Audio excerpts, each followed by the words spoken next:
There's a villain in every story. By Nameless Saint. In a quiet town nestled between rolling hills, there lived a writer named Samuel. His life was once a tapestry of joy and creativity, but it had unraveled in the wake of a painful divorce. Samuel had always believed that every story had its heroes and villains, yet as he faced the aftermath of his failed marriage, he found himself entangled in the blurred lines of his own narrative. Samuel's marriage had been a source of inspiration, but it also became his greatest struggle.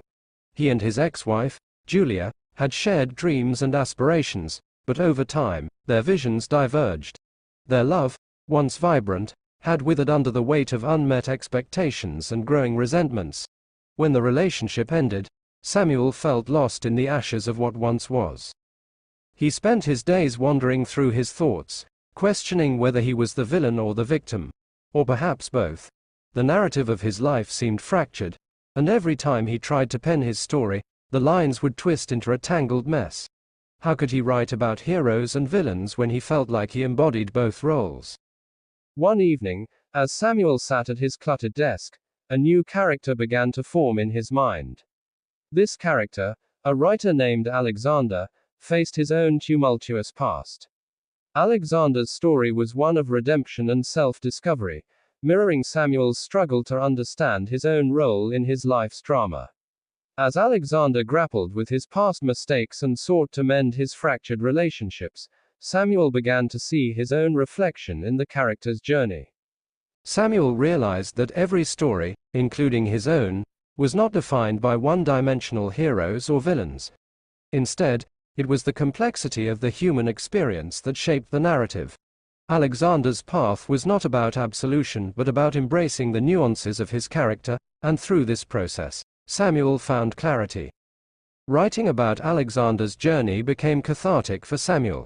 He poured his heart into the story, exploring themes of forgiveness, growth, and the realization that everyone has a role in the narrative of their own lives. Samuel began to understand that he was neither solely a villain nor a victim. Instead, he was a flawed human being navigating the complexities of his own story.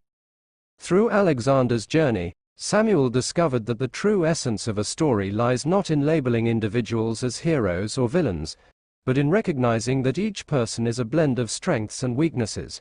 It was this acceptance that allowed Samuel to move forward, understanding that his past did not define him. It was how he chose to confront it and grow from it that mattered. In the end, Samuel found peace. He embraced his own imperfections and recognized that his story, like every other, was an evolving narrative of redemption and self-discovery.